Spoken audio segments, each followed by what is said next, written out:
இந்த பாருங்க, இவர் இந்த தண்ணிக்குள்ள எவ்வளவு ஆழத்தில் நிற்கிறாருன்னு பாருங்க. இவர் இந்த குடியிருப்பாளர் தான், இந்த உப்புக்குள வீதியில் உள்ள குடியிருப்பாளர் தான். இவற்றை வீடு அங்கே கொஞ்சம் தள்ளி இருக்குது.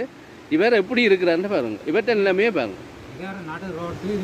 இது ரோட்டு, இது ரோட்டு இப்படியே பள்ளம். இது இந்த முறை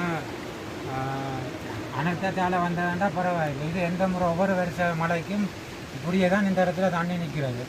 எங்களுக்கு இது இந்தியோட நாளையோட முடிகிறது இல்லை. இது பங்குனி மட்டும் பத்தாத இத்தனை பேர் வலிக்கு எல்லாம் விழுந்திருக்கிறாங்க.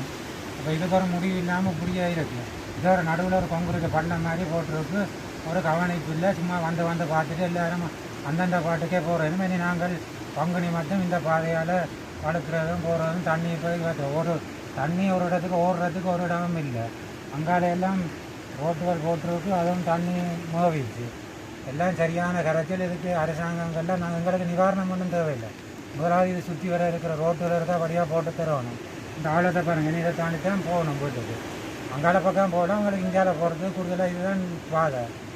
அப்போ சரியான இதுகள் குழந்தை பிள்ளைகளெல்லாம் வந்து போகிற விடம் பாடசாலை பிள்ளைகள் போகிறது. இதுக்குள்ள இந்த ஒழுங்குக்குள்ள படிக்கிறதுக்கு பிள்ளைகளெல்லாம் போகிறது. சாரியோட போய் வரதெல்லாம் சரியான கரைச்சல்கள்.